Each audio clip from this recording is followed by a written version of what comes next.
Yeshua HaMashiach, Holy Lamb of God. You redeemed my soul by your precious blood. Now your spirit fills this heart of mine, leading me each day by love divine. The breath of heaven gently calls my name, changing me forever, never the same. Every fear is broken, every chain released by the power of the Holy Spirit's peace. Holy Spirit, fall like fire, lift my soul forever higher. Teach my heart to walk your way. Lead me closer every day. Yeshua HaMashiach, King of glory, reign.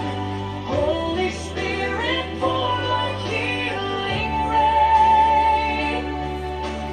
Comforter, my counselor, my guide. Forever you are living deep inside. Spirit of the Father, breathe on me. Set my heart and soul completely free. Every tongue and every nation sing. Yeshua HaMashiach is our King.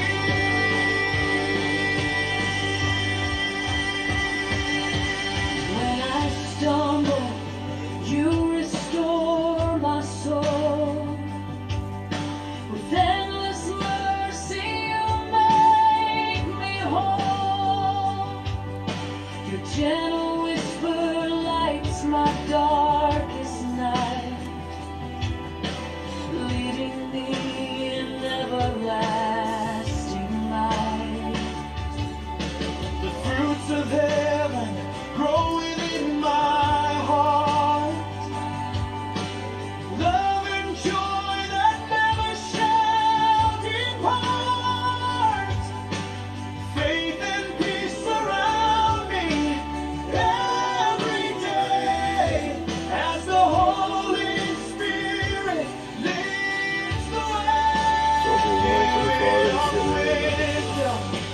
Spirit of grace, shine your glory upon this place. Spirit of truth, forever near, casting out every doubt and fear.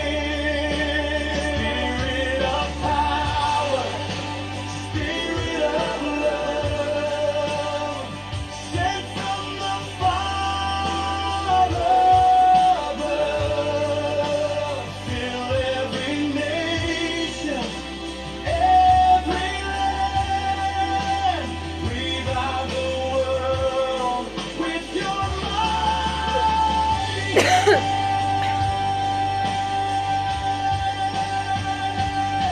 Yeshua HaMashiach, Savior and friend, your Holy Spirit will never end. Alpha and Omega, Lord of all, you hear your children's humble call. Holy Spirit, breathe your life anew.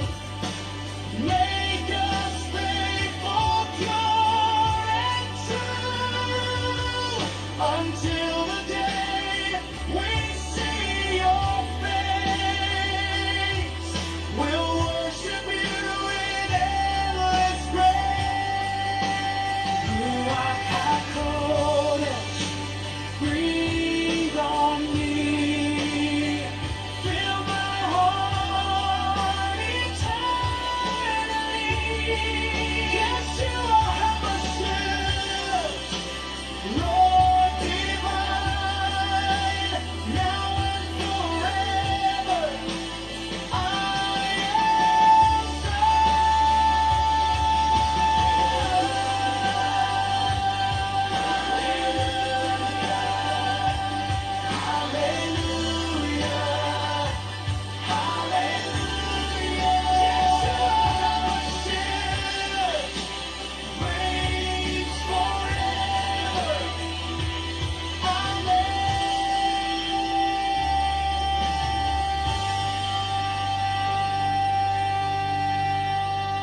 Thank you, Lord and Heavenly Father, for the pouring out of your Holy Spirit. Thank you, Lord, for this privilege that we have in this regard. Lord, for your grace and your mercy upon each and everyone's lives. Thank you, Lord, for the forgiveness of our sins when we bring it forth to you, Father. Thank you, Lord, for your guidance and your wisdom.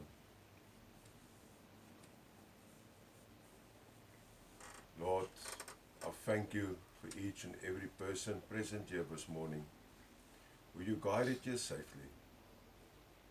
For those who the Holy Spirit have touched to join us through other platforms on social media.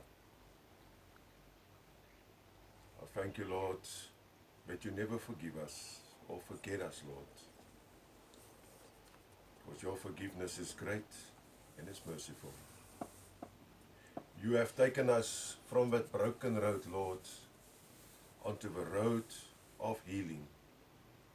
The road where Jesus Christ, our Lord and Savior, have been waiting for us all along. Father, I bring to you this morning each and every person who's not feeling well, who've got one type or another of sickness, as you will know, Father. We ask you, Lord, that your hand of healing will go over them. And as the healer of healer, Lord, that healing will be restored in their lives, physically as well as spiritually. Father, let your hand of healing be over each and every person's household and financials. And let we just keep on glorify your name, Lord, in everything what we do.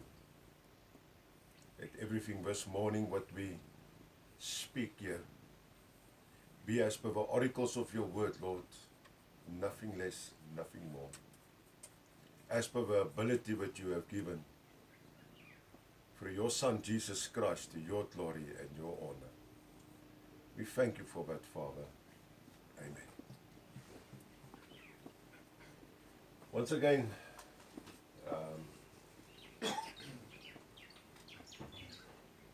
no.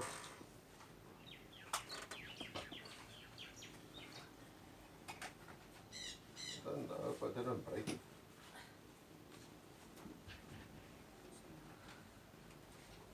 Apparently it's on now.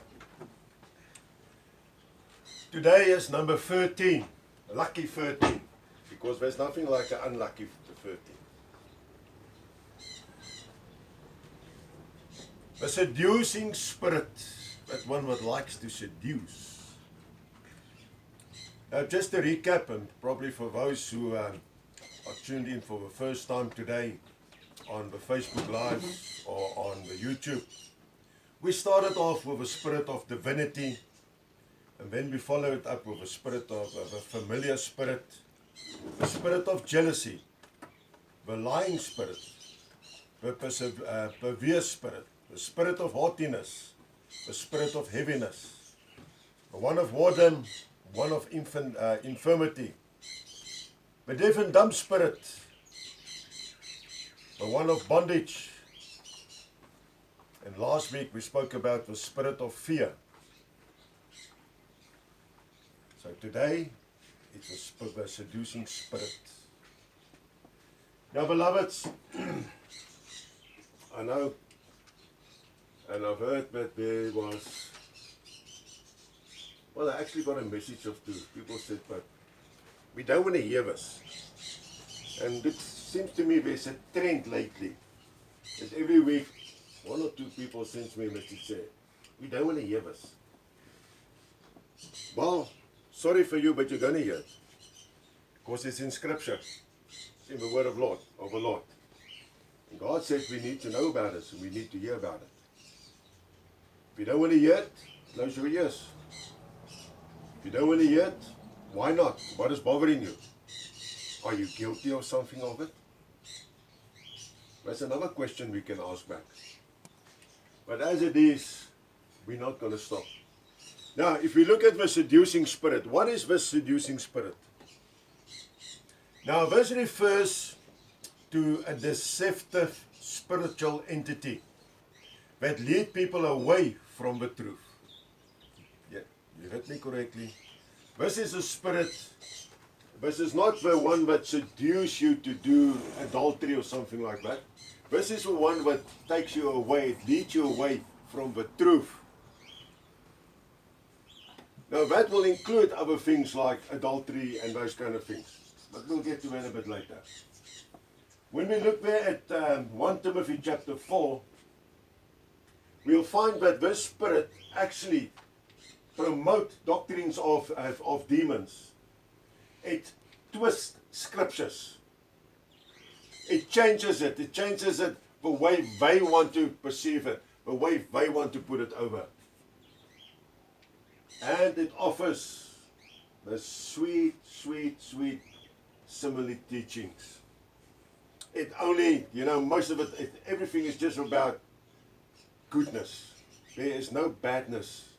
It's only the sugar coating. That actually causes believers to stray from the faith, giving heed to seducing spirits and doctrines of Satan, the devil. Now, how do they operate?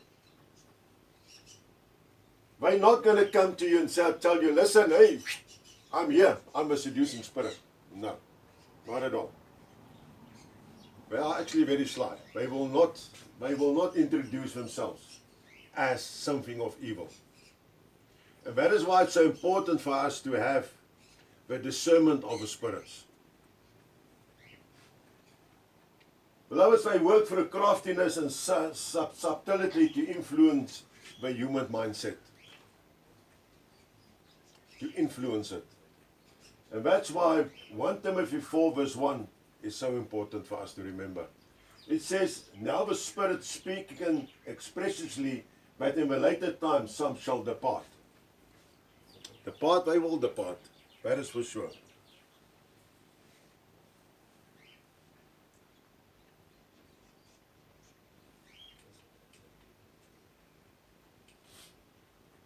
So, when we go and we can go into the, well, as I say, I call it the key characteristics. What does that actually include? It includes the following. Theological deception, meaning deception of the Word of God. Right? Twisting the Word of God, similar to the deception in the Garden of Eden. And we all know what happened there, how the Caesar deceived Satan, the devil was there, in the form of a serpent with Eve.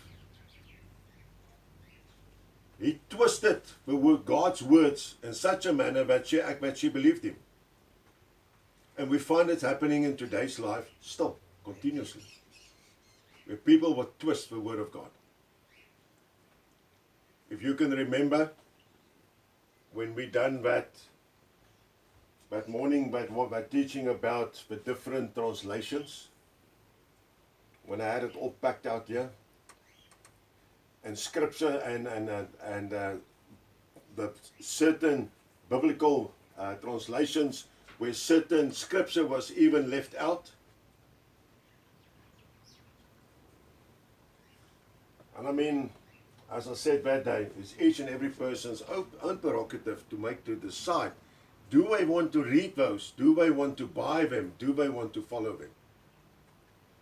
The moment you take something in scripture the way that God has intended to be, and you change the meaning, and it's usually under the pretense to say, oh, we just want people to understand it better. That is not scripture anymore. It becomes a commentary. And we need to be aware of that. The moral relevation, reversing the truth so that false appears to be true and wrong appears to be right. And I think that sounds familiar. There's people who can twist things in such a manner where you will believe that what you're going to do, what is wrong, is actually right. And that what you have believed is the truth is actually not the truth anymore. And they are crafty, packaging a smart, modern or advanced systems of thinking to cater for human desires or itchy ears. Go and look on the social media platforms lately. How things are being twisted and how crafty these presentations are. They make it with the latest AI and stuff. They make it so attractive. When your eye catches it and you see what comes onto the screen, you want to look at it. It catches you immediately. And then when you start to look at something tells you usually, yes, you know what, you should not look at this. This is not the truth, but you cannot stop because you're already hooked into it. So we need to be aware of it. And yeah, appealing to the flesh, using worldly temptations or new revelations to undermine fundamental biblical truth and your faith. We all know how this has been happening over the ages. Don't worry. You know, Solomon had 40 wives and 400 almal sê by vroue. Dis eintlik 'n mooi woord nie. Yeah, that's it. So it's fine to do it. It's right to do it. I think we all know in our sound mind it's difficult enough to have one wife and one husband. Yeah, I know, but the law in this country have also changed that a woman can have more than one now. Yeah, it's true. It's true. But just get the permission from the other one as well, please. Otherwise, there's going to be really hell to play in the end of the day. But yeah, that's a discussion for another day. So, how are they counted? Theologians and scholars suggest overcoming this influence require firm grounding in sound biblical doctrine, and by being familiar with established biblical truths, believers can recognize and reject the counterfeit teachings presented by the spirits. And that's why it is so important that we delve into the Word of God. But we don't just take up everything for nice little sugar-coated sweet cupcakes what we are being offered. But we make sure that we are being told is the truth and nothing but the truth according to the scripture of God. A lot of people go and they go and sit in places, they go and listen to people, and they just take that is the way it should be. What that person say is truth. Now I've had it in the past many times. Sometimes when you, and especially on when I do the scriptures, because we haven't that fancy program where we can just call the scriptures up. So I need to go and get it and put it on a PowerPoint. Now sometimes on the old Afrikaans translation and the KJV, the verses differ. Instead of verse 15, it now becomes verse 16 in the old Afrikaans translation. And sometimes I miss it. When I put, of course, the King James Version tells me it's verse 15. When I put the old Afrikaans version, also verse 15, it's two different verses. And it has been shown out to me. In sermons, in front of everyone. I didn't get cross about it. I said, okay, shucks, I've made a mistake. Sorry for that, thanks for showing it to me. Because that's the way, that's what we should do. And that tells us that people then follow what the scripture, what we are doing, and as it is in the word of the Lord. We need to double check it. Even if you look something on YouTube or on Facebook, wherever where you're following it. If scripture is being quoted, make sure it's the correct scripture as according to the word of the Lord. Don't just take it on face value.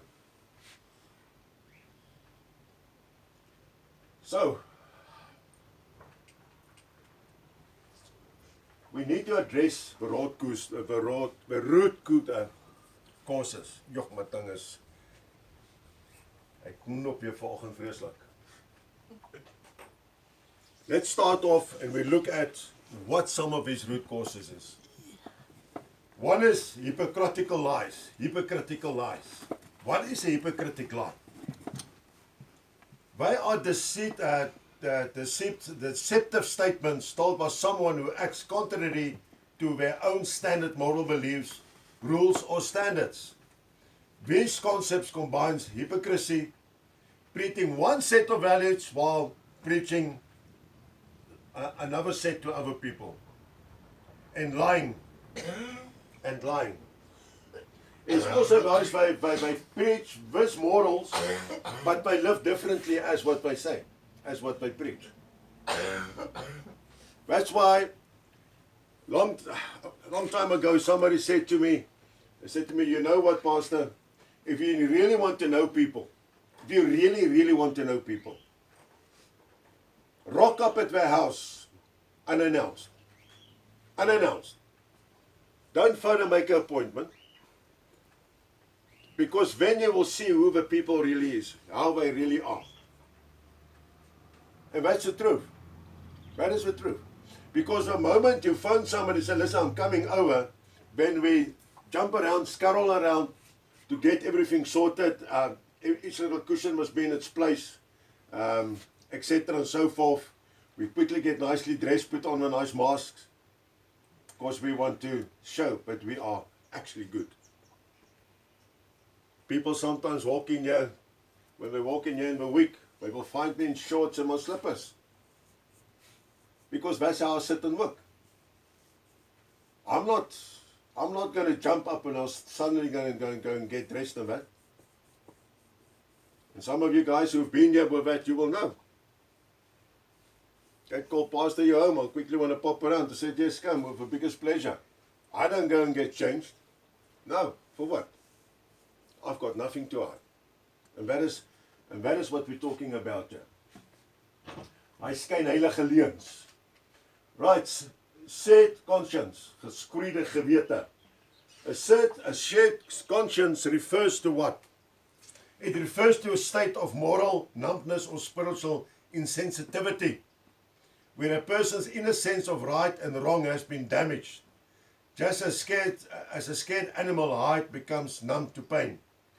Habitual of wrongdoing cauterizes the conscience, allowing someone to sin repeatedly without feeling guilt or remorse. Now that we see a lot. But people will carry on with the same sin over and over, and they're not guilty, they don't feel guilty about it at all. It is the norm of their lifestyle. They believe what they're doing is right. They don't feel guilty about it. They don't feel ashamed about it at all. I've seen a documentary the other day about these guys who, what they've made, they actually are serving life in prison. Life on life on life on life. They had this thing of going to old age homes, try to help and befriend the elderly. And once they pick their target, they'll go back and they will go and rob and kill them. They had no remorse, none at all. They knew that they were doing wrong. They acknowledged, they know it was wrong to do it. But they had to go back because that is what they like doing. It was easier for them to live off other people's belongings that didn't belong to them, then go out and get a decent job. Attraction, fascinations by false prophets. Now yeah, this is a thing what we can debate the whole day about. The phrase attractions and fascinations by false prophets refers to the alluring, often fanatic tactics these figures use to draw people in, manipulate them and lead them away from the genuine truth. And I know a lot of people argue about this point, but this is the truth. It does happen. It do happen. Go out there and go and have a look, and I've said it many times before. These prophet chasers. You won't find those people in any other place if there's not a prophet or a so-called prophet who are coming to speak to the congregation, to present a prophetic service or so. People are paying huge amounts of money to book their seats. Then Gordon will sit there and all over.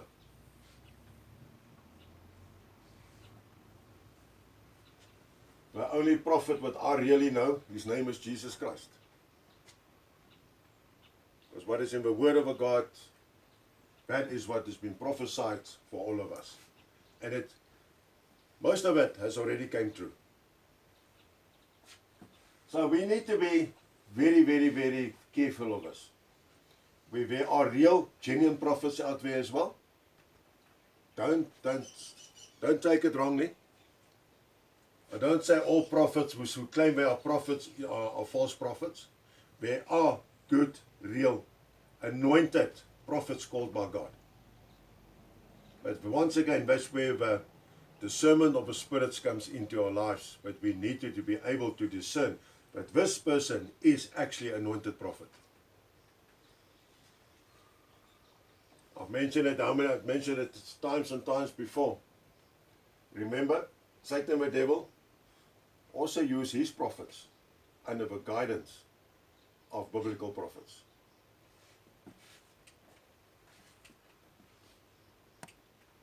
Signs and wonders. Oh, we love this. We love signs and wonders, don't we? Are miraculous events and supernatural displays of divine power. In a religion or biblical context, a sign points to a deeper spiritual truth, authenticates a message, while a wonder is an awe-inspiring event that defines natural laws. Speaks for itself. Speaks for itself. Signs and wonders happens. It happens daily. And we said, and if you can remember, we spoke about it as well previously. Signs and wonders, what comes from Satan the devil, do not last. It doesn't last at all. The signs and wonders, what really comes from God, those last. Because God doesn't take it back. He doesn't take it back. It hasn't got an expiring date either. Deception is the act of intentional misleading someone or hiding the truth, usually for personal gain or to avoid an uncomfortable situation. It includes a wide range of behaviors from harmless white lies to stage illusions to serious legal offenses like fraud. We all know what deception is. And I think all of us have been deceived one or other time in our life. We have been deceived by something or someone. And we went with it willingly without even realizing it. Wandering from the truth. Wandering from the truth. It means to gradually drift away from moral, spiritual, or factual correctness into error, deception, and destructive behavior. The phrase is highly associated with a famous passage in the Word of God in James chapter 5, where it refers to a believer straying into a life of sin or false doctrine, which requires being guided back onto the right path. Verses 19 and 20 says, Brethren, if any one of you do err from the truth, and one convert him, let him know that he which converted the sinner from the error of his way shall save a soul from death, and shall hide a multitude of sins. Save a soul from a spiritual death. You see, beloved, people don't like the truth. Society don't like the truth, believe me. Because why? The truth hurts. The truth makes makes people uncomfortable. And that's why people wander away. When the truth hurts, we look for someplace else where we go, where we will feel that we are being smoothed over. And we need to be aware of it. We need to be aware of it. Remember, Scripture also tells us only what will set you free. The truth, isn't it? That's what Scripture says. Only the truth will set us free. Now let's get to the fascination with evil ways, objects, or persons. Yeah. A lot of people are fascinated with people's evil ways, eh? With objects. Now, let me put it to you this way. It's a complex physiological and cultural phenomena which as morbid curiosity is a strong, often consuming desire to understand or engage with destructive, taboo, or malicious subjects. And here we look at things like, for example, people are wondering, shouldn't I go and visit this witch doctor? Because they're fascinated. Somebody have told them, I went to see this or I went to see that one. And they gave me this and this, and this, all of this changed in my life. We read about it, we hear about it. All these guys, if you do interviews, and I've read quite a couple of interviews where they had with these people who is involved in this cash and transit heists. They all go see these agomos to give him, well, I call it, they probably ask for the armor of evil to protect them. Because it's definitely not the armor of God. And then these agomos do these rituals over them and give him stuff to wear and that and tell them the bullets will bounce off him and all this kind of things. Just think the surprise what they get when that projectile actually penetrates them. And they feel, yeah, here's something burning now. Something is wrong. I'm busy dying now. That Muti didn't help at all. This is what this is all about, this fascination about it. When I know when I was younger, and we heard about those glassy things what people played, and OJ by those boards and those kind of things. You're fascinated about it. You wonder how it's working. Is it really so? Is it really true? And that is how people have been drawn into it, because now they also want to try. They also want to see what it's all about. What is all this fuss about? Something happened next to the road. Have you seen how quickly can people gather? Because they are fascinated, they want to know what's going on. They are fascinated by the occurrence, what happened. Not that they're there to help. No, not at all. So yeah, when we got the seducers and the enticers. Seducers and enticers are people or forces that pursue, lure, or tempt others into doing something they wouldn't normally do. While the terms overlap heavily, they carry slightly nuisance in intent and method. And we usually get this happening in the younger generations, where they are lured into it. They know they should not do it. They know they should not get involved in it. But they get so enticed into it. It's been made so attractive that they still go along and do it.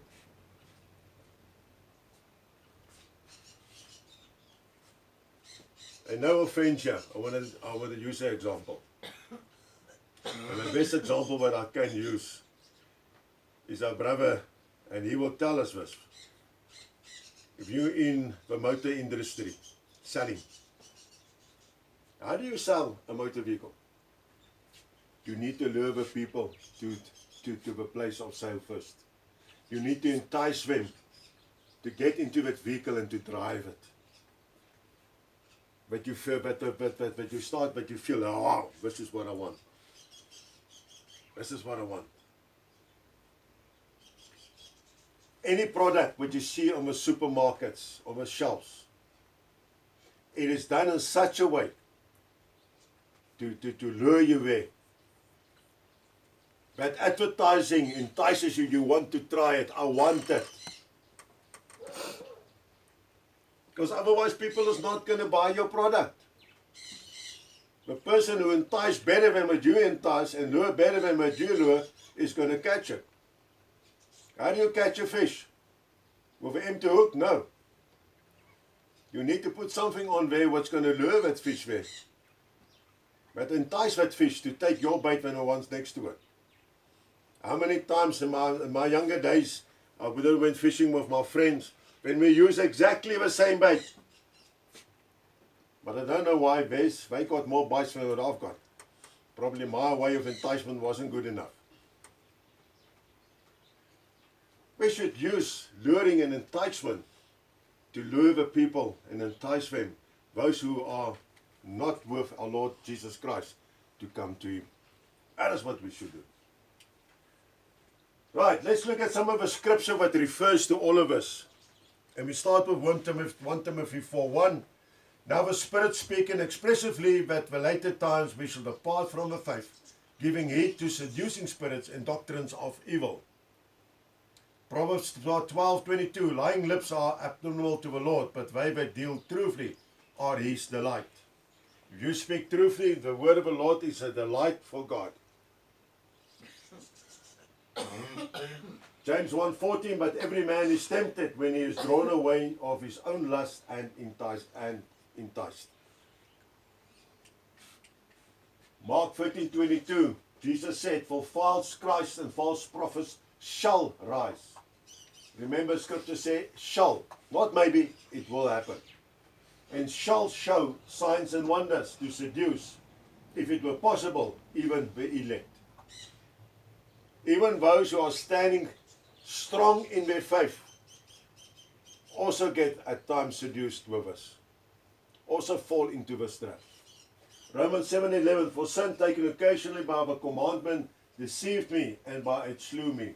2 Thessalonians 2:10, and with all the deceivable of unrighteousness in them that perish, because they receive not the love of the truth, that they might be saved. 2 Timothy 3:13, but evil men and seducers shall wax worse and worse, deceiving and being deceived. Beloveds, that's why this spirit, this seducing spirit, is not something that has been made up. Scripture warns us about it over and over, as we can see here. When we look there at 1 John 2, verse 18 to 26, it tells us, little children, it's the last time that ye have heard that Antichrist shall come. Even now are there many Antichrists, whereby we know this is the last time. They went out from us, but they were not of us. For if they had been of us, they would not doubt they have continued with us. But they went out, that they might be made manifest that they were not all of us. But ye have an unction from a Holy One, and you know all things. I have not written unto you because you know not the truth, because you know it, and that's no lie, it is of the truth. Who is a liar but he that denied that Jesus is the Christ? He is Antichrist that denied the Father and the Son. Whoever denied the Son, the Son hath not the Father, but he that acknowledged the Son had the Father also. Let that therefore abide in you, that you have heard from the beginning. If that which you have heard from the beginning shall remain in you, you also shall continue in the Son and in the Father. And this is the promise that He has promised us, even eternal life. These things have I written unto you, concerning them that seduce you. We've been warned that the Antichrist is here, and the Antichrist shall come. We know there's a lot of people walking around and boasting about that they are anti-Jesus Christ. They make no, how shall I say, well, they don't hide it at all. They don't hide it at all. They're actually proud of it. Scripture makes it clear that you deny the Father and the Son, you are the Antichrist.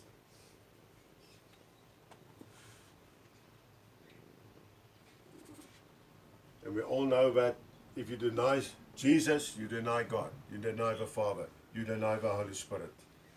When we get to Deuteronomy 13 verse 6 to 8, he said, if thy brother, the son of thy mother, or thy son of thy daughter, or the wife of thy bosom, or thy friend which is as thine own soul, entice thee secretly, saying, let us go and serve another gods, which thou hast not known, thou nor thy fathers, namely of the gods of the people which are around about you. Night unto thee, as far as from thee, from the one end of the earth, even on the other end of the earth.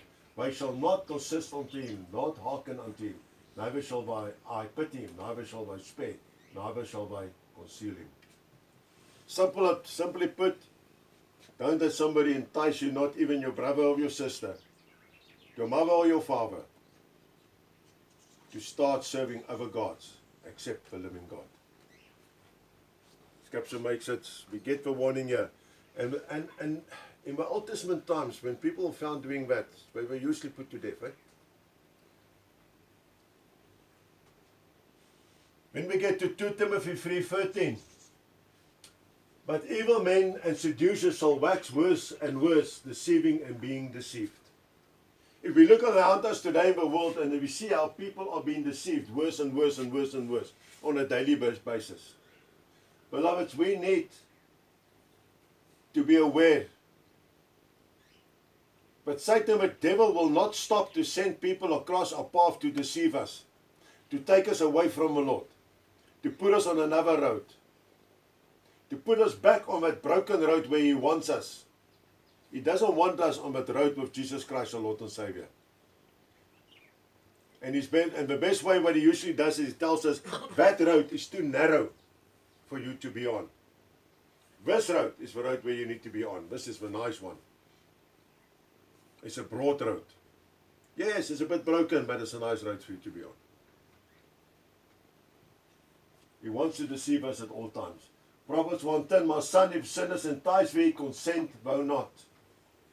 If you are being enticed, what does it tell us? Do not fall into that trap. We know better as God's children, don't we? Well, we're supposed to know better. We're supposed to know that we should turn our backs onto them and rather say, you know what, I bless you in the name of Jesus, but I'm not going to go this way that you want me to go. Not at all. Proverbs 12:26, for righteousness is more excellent than his neighbor, but the way of the wicked seduce them. And unfortunately, there are so many wicked out there today, in today's life. Now, the work of the flesh, we all know this one, what we get in Galatians 5:19-21, every week we've got it here. And the work of the flesh are manifest, as we know, into fornication, drunkenness, murder, envy, immolation, wrath, strife, sedition, etc. and so forth. And then we will all be known by our fruits. Each and every one of us will be known by our fruits at the end of the day.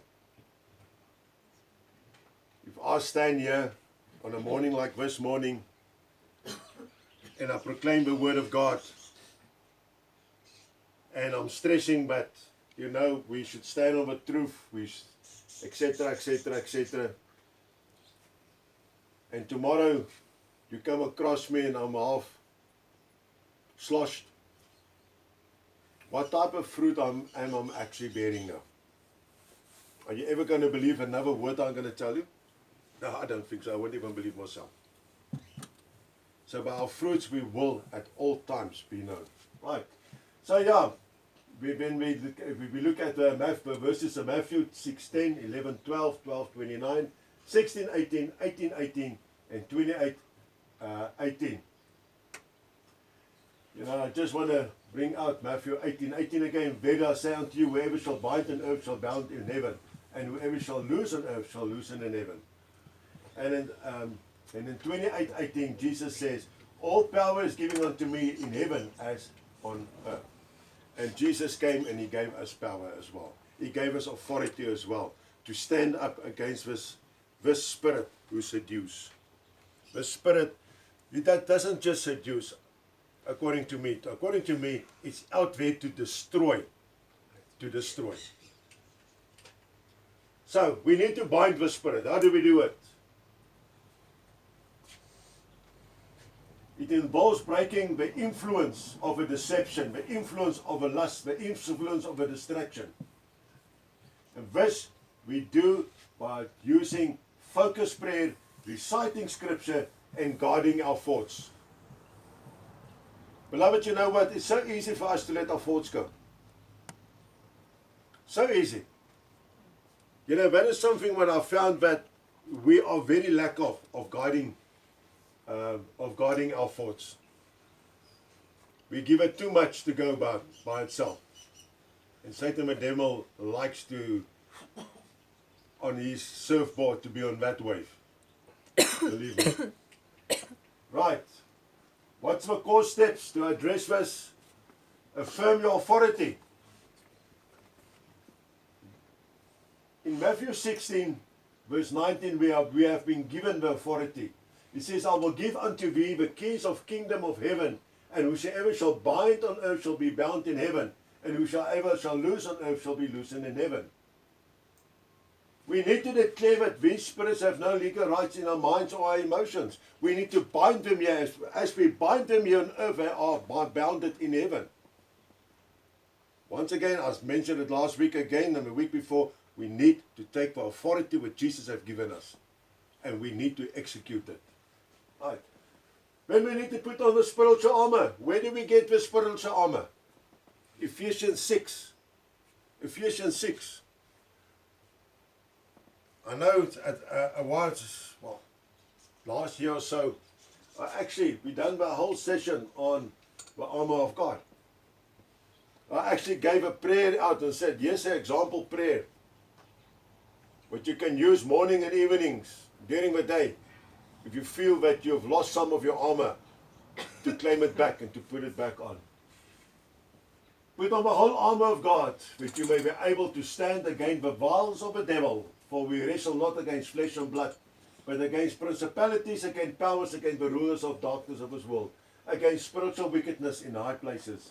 Wherefore take unto you the whole armor of God, that you may be able to withstand the evil day, and having done all to stand. Stand therefore, having your loins girt about the truth, and having the breastplate of righteousness, and your feet shod with preparation of the gospel of peace. Above all, taking the shield of faith, wherewithin you shall be able to quench all the fiery darts of the wicked.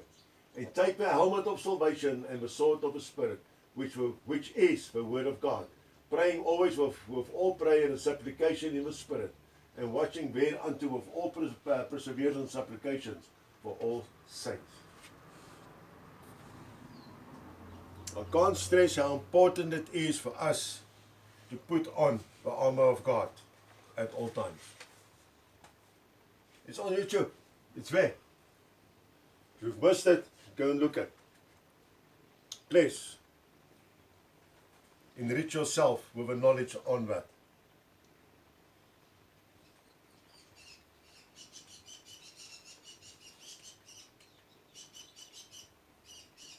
Renounce the hidden agendas. Because the seducing spirit, what does it do? It gains access through compromised thoughts of ungodly habits. What is that force is that? Where you see something but with an eye will become lustful for you. It can be a person, it can be an object, etc., whatever.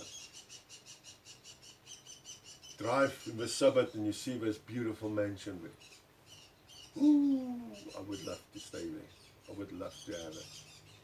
You desire it. Now the enemy will use that. He will use it against you. So what do we need to do? We need to confess and renounce any agreement with these lies and ask for a renewed mind. If God wanted it for you to have that mansion, you would have had it. So don't lust after it. Give it to the Lord. Tell the Lord that, you know what? I want something similar to that if it's your will for me. God knows what we need. He knows what we can have and cannot have. He knows what is going to keep us out of trouble, believe me. If He give us something what we lust for, He knows where we're going to end up. And that is usually the hell. And God doesn't want us there. So He's not going to entice us to get there. Right.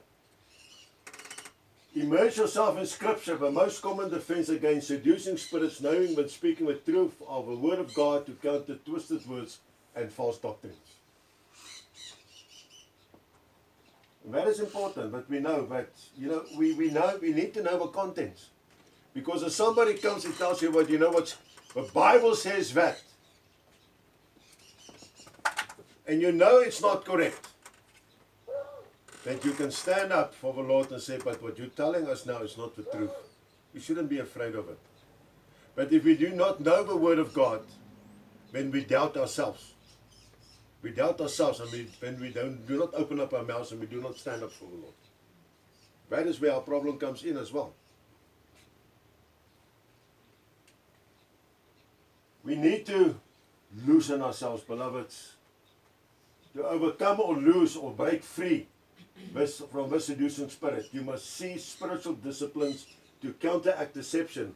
Seducing spirits are commonly understood in the spiritual context as deceptive influences that lure individuals into disobedience or away from a core faith and purpose. I think we all know what our core faith and our core purpose in life is by now. The path that God has, as God's children, the path what He has set out for us. But even a lot of people, when they know it and they realize it, they're still not happy with it. Because that is not what they've imagined. You see, the mindset drifted. And the enemy came in and said, that is not what's supposed to be for you. You actually deserve this, you deserve that, and so forth.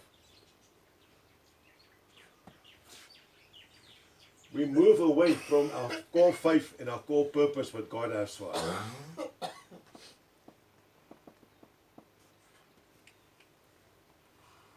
So, we need to break these influences. Anchor yourself in the truth. We all know by now that this spirit is deceptive. And our main defense is the truth. The truth is in the Word of God.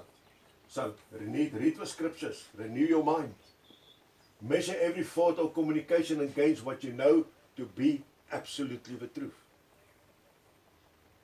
If you hear something and you're not sure about it and you got any doubt, make a note. Even if it's a mental note, if you haven't got a pen and paper with you.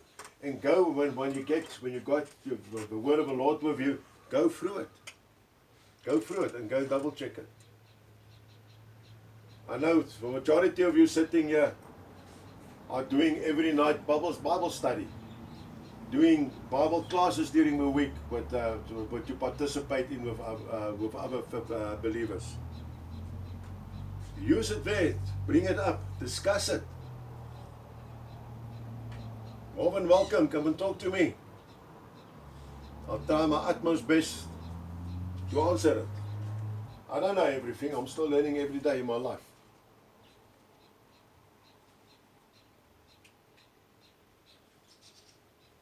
Unhealthy ties. Beloveds, we need to start breaking it. All of us, Buena included. Some stuff is not healthy for us. Not healthy for us all. Intentionally distance yourself from unhealthy attachments, false teaching or negative influences. You can pray to break unholy emotional or spiritual bonds, declaring yourself separate from those enticements. Now, these enticements can be can be everything.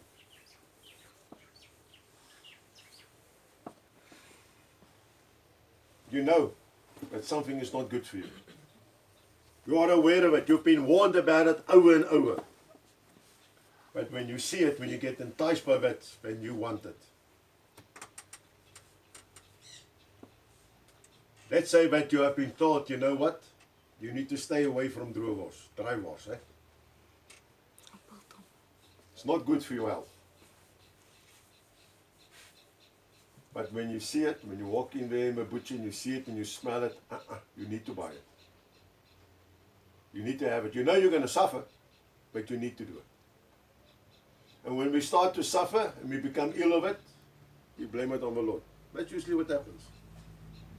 God, why didn't you stop me? Really? I've told you it's not good for you, God says to us. But you would rather listen to what Satan, the devil, tells you to say to you, it will do you nothing. You will be fine. We need to look at things with a sound mindset. Right. So we need to separate ourselves from the enticements. That spiritual bonds what are being placed there on us as well. You need to take a firm stand. No should be no. Yes should be yes. There's no in between. There's no grey area. There's not supposed to be. Direct or verbal command may influence to leave. It's critical to stand on your faith and to use the authority you have through prayer. It's no use to say, listen, seducing spirit, for today I'm putting you one side. I don't want to have anything to do with you. Get out of my life. You can be back tomorrow. No is no. You do not belong with me. You do not belong in my life. You do not belong in my household. You don't belong in my family lineage at all. Don't invite it back. Let your no be your no and your yes be your yes at all times. Fill your life with positivity. If you simply cannot empty your mind with wealth, filling it with godliness and influence can easily return. Counteract with negativity by focus on spiritual growth, serving others, and engaging in healthy, disciplined habits. We all got habits, what we do. There's all these habits, healthy habits what we have. Is it all are we doing it in a disciplined manner?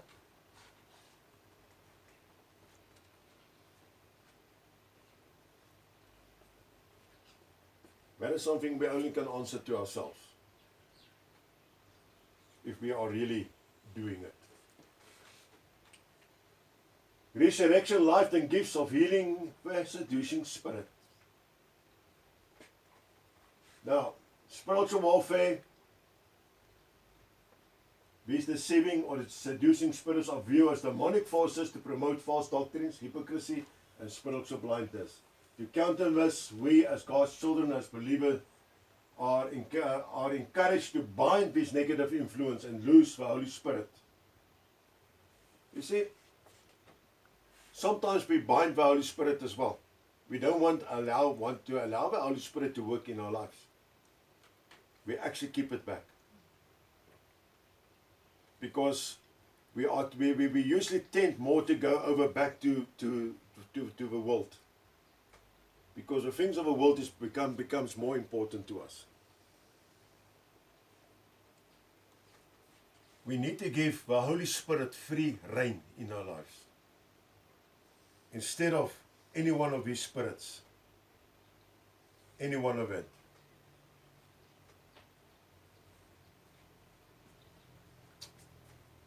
Just lose the Holy Spirit in your life. Let it flow. Let it flow. And it will help you to wash out something like the seducing spirit.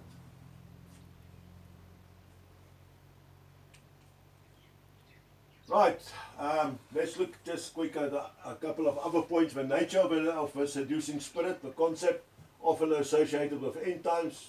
These are deceptive entities that lure people away from the truth of God's word. Look, Satan, the devil, knows that the time is short. He knows that the end time is near.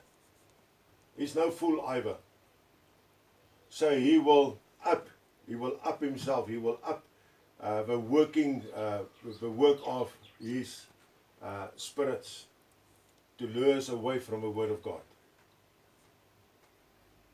We all know, if we go to the book of Revelations, what is written there, what John wrote for us, what's going to happen in the end days, and a lot of it's already busy happening. It's time for us to stand fast in the Word of God. That's why the antidote is deliverance, ministries, and scriptural teaching, advice, binding with deceptive force, and filling the void with the Spirit of truth. John 16:13.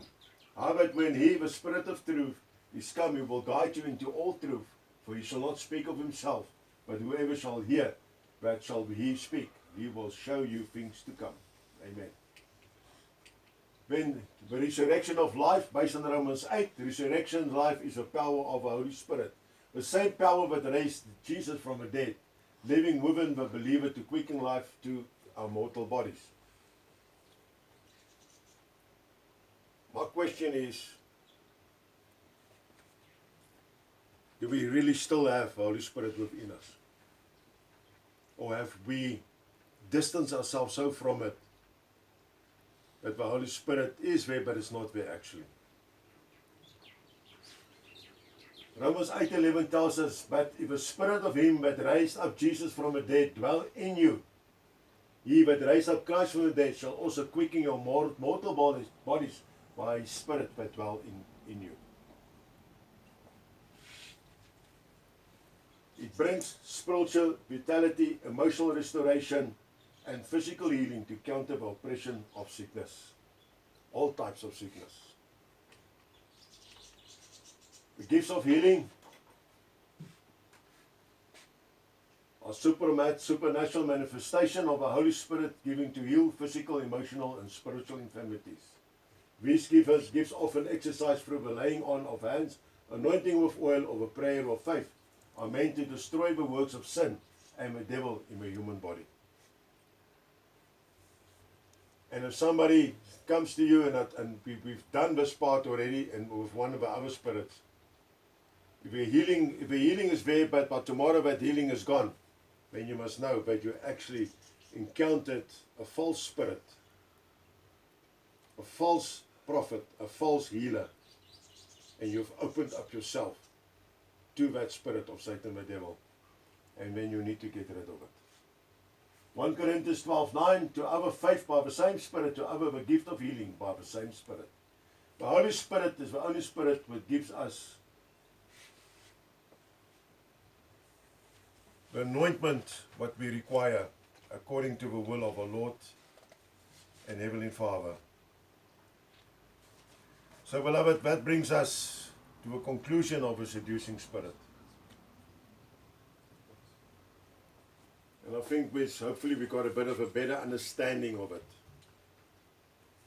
And believe me, each and every person, I don't care how strong they say their faith really are. The stronger your faith is, the harder the enemy is going to work into you to get that seducing spirit to take over your life. Because he wants you to be seduced. And instead of us showing fingers, talking about behind people's backs in this regard, or turn our backs on them, we should rather help them, pray with them, and guide them in the right direction, so that they realize to get rid of that seducing spirit in their lives. But humanity, unfortunately, have become in such a manner that people don't want to help each other anymore in this regard. Because it's not my job, it's somebody else's work to do that. It's each and every one of us, each child of the Lord's work to do such.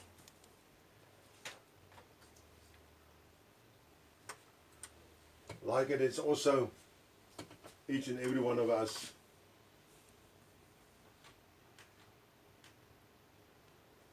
according to me's job to do communion as well. And I think I need to do it once. We need to get on Sundays where I'm going to say, listen, Rachel, I think today's your turn to present the communion for us. Or I'm just taking an example here, or Teresa, or whatever the case may be. We all need to know how to, we shouldn't be afraid to do this at all. Next week, we're going to speak about the spirit of the Antichrist. We've heard who's the Antichrist. So next week, we're going to deal with him. But let's go to a table. This is my best part of any sermon. It's always for me so joyful to be able to know that I can sit at the table. The table with Jesus Christ, our Lord and our Savior, dressed for us.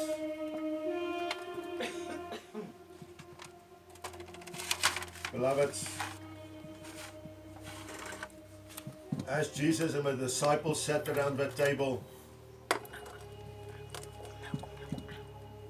I wonder how joyful it really was for them. I think they must have felt very joyful by sitting here at the table with Jesus after he'd washed their feet. Because every time when I think about it, I feel the joy within myself. Now Jesus prayed, he said grace, he broke the bread, and he sent it around, and he said, take it, this is my body, which is broken for you. And every time you do this, do it in remembrance of me.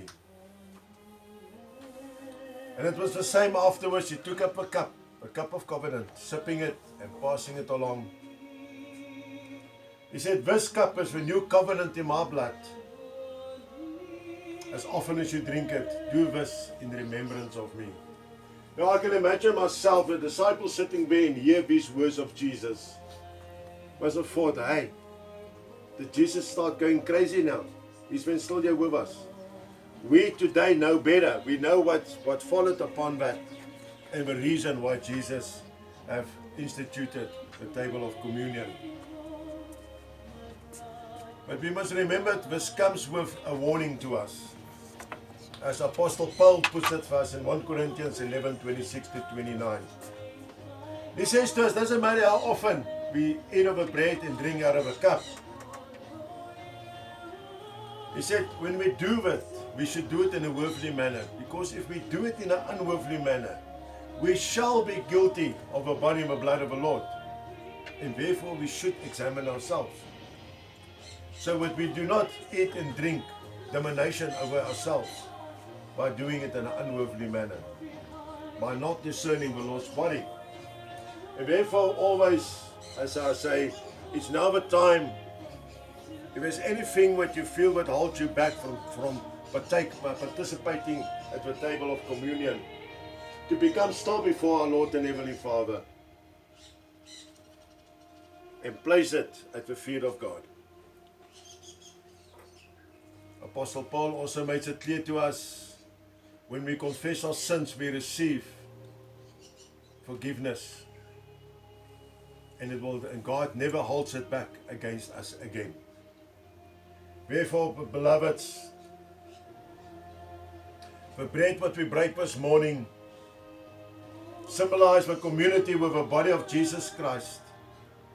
When we take it up to eat it, think about it, believe in faith. It symbolizes the body of Jesus Christ, that precious body, that was broken for each and every one of us for the total realization of all our sins. And thereafter, when we take up our little cup of covenant, which symbolizes the blood of Jesus, think about it in faith. But this symbolization of the blood of that precious blood of Jesus, the blood what was shed for us, for Colanda, for the total realization of our sins. And as we take it, as it washes us clean, as whiter as snow. Let us all now, wherever we are and wherever we find ourselves, across this globe, on the YouTube, on the Facebook, or here physically present, let us become still before our Lord and Heavenly Father. As we sit at the table, let us partake at the communion. In your own time, please proceed.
Shall we pray?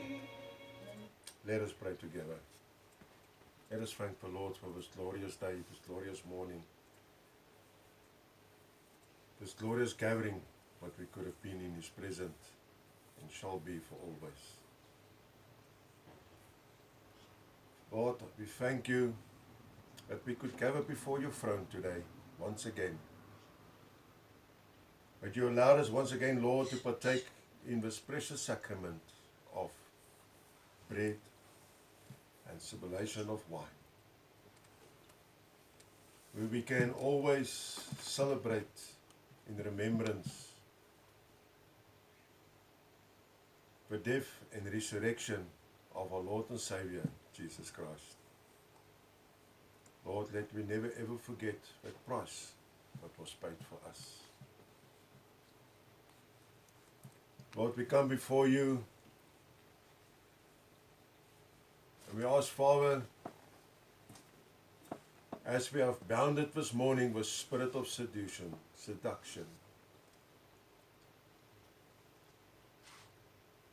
Lord, that Jesus will take it and place it where it belongs, in hell, with its creator, Satan the devil, that it will burn there in eternity with him. We thank You, Father, that we have been set free from that this morning, in the name of Jesus. We thank You, Lord, whatever opening, whatever hole what has been left, that it has been now filled with the Holy Spirit, Your Spirit, Father, to give us growth and prosperity as we carry forward in Your name, to Your glory and Your honor, Lord. Father, where will we go today, further on this day? This week would lay ahead, wherever we touch, wherever we speak. Father, let me declare in the name of Jesus over each and every person's life, over their marriages, engagements they're involved in, relationships that they are involved in, Lord.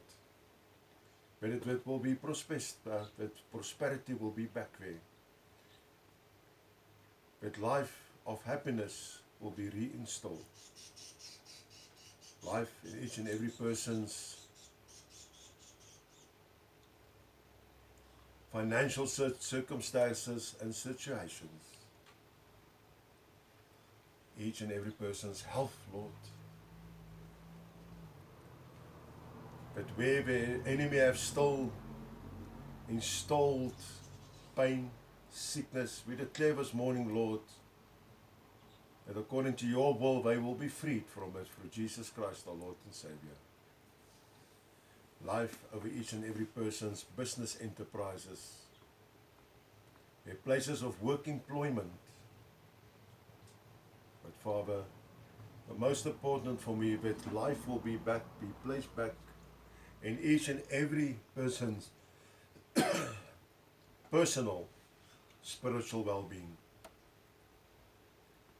That they will be filled with the living waters through the Holy Spirit. That it will be filled so abundantly, Father, and as it boils over, but it boils over in each and every domestic well-being. There where they touch, there where they speak, there where they declare, that the spiritual well-being of all households that they encounter, that new life will be there. We thank You for that, Lord, for the new lease of life You have given us. We thank You, Lord, that You still make Your face shine upon us on a daily basis. That You are still gracious towards each and every one of us. And that You lift Your countenance upon us, Lord. Thank You for the peace which You give us, Father. Thank you, Lord, that you still place your name upon each and every one of us, your children of Israel, so that we may receive your blessings abundantly. In the name of Jesus, we thank you, Lord. Amen.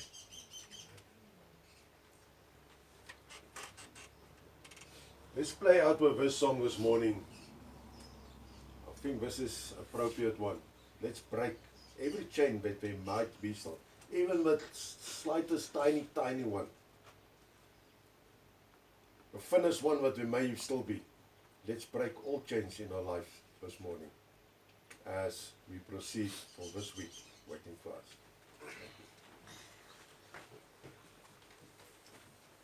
There we go, thank you. I believe every chain has been broken now.